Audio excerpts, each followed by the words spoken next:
how to write a sales strategy. That's what we're going to talk about in this video.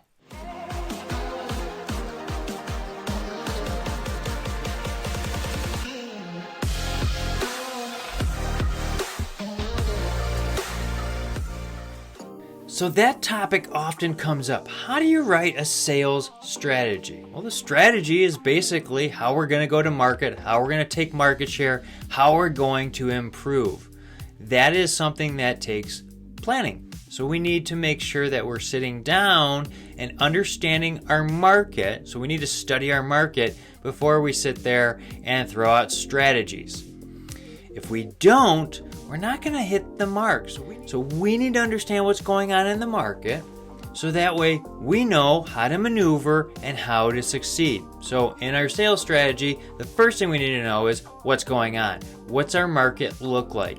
How can we grow it? Because if we just throw out a number of growth of 15% for our sales strategy, it might not be that. It might be 30. It might be 5, depending on the market you're in and the economy that you're working with as well. So we need to understand what's going on. That's the first thing we need to do for a sales strategy.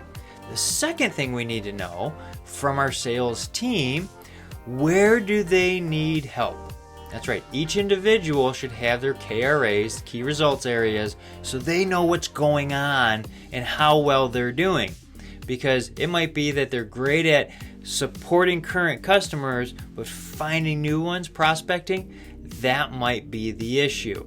So we need to understand how they're doing as well. Again, a lot of this takes planning before we even go to write what the strategy is going to be. And it's going to be a little different for each salesperson because some people are going to excel in this area but lack in this area. So we need to understand what's going on. It's kind of like if you're going to go chop down a forest, you need to sharpen that axe before you start swinging it. So you take less axe hits and you're more efficient. Because in this time is the one thing that we can't multiply, we can only subtract and divide.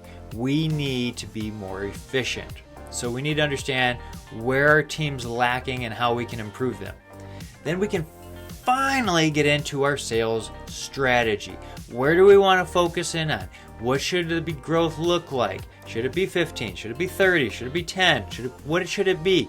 We need to write down that sales strategy. What the market is, where we're going to attack, how we're going to attack. That's the strategy we need to be focused in on. And we need to understand our product and what the competition is launching as well, because the competition pretty much has something similar that you do, but you need to understand where they are doing well and where they're not doing well, and the same thing for yourself. So that way you can maneuver around it. I've worked for successful sales organizations, and those are the successful organizations right there. They understand where they're good and bad and where the competition is good and bad. So that way they can maneuver. Then they set that strategy. What's the plan of attack? How are we going to do this well and efficient so we can be successful? How can we grow our organization? So find out where you stand, understand where you want to go, then you can actually write down that strategy and what it looks like and how you're going to hit those goals. Then you can put in the tactics of how you're going to do that. Maybe it's demos, maybe it's just we're going to prospect and make a whole bunch of phone calls. That's what we need to do. First, we need to plan and understand what's going on before we start writing that strategy. And then when we start getting into that strategy phase, bring everybody together to understand it. We want people to actually poke holes in our strategy, not just to stop us from growth, but so we can see all those different kind of ideas and what could be affecting us. When we do that together, we're going to be more successful. Somebody who makes a strategy in a closed box environment without input, not going to be successful. And then we need to go execute.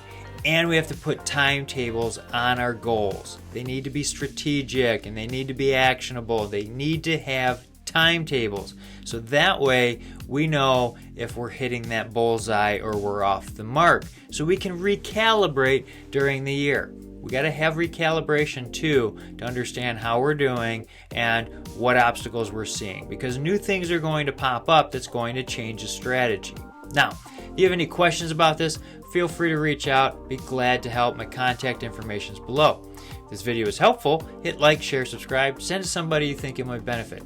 That's why I do these videos, to help you. We'll see you next time.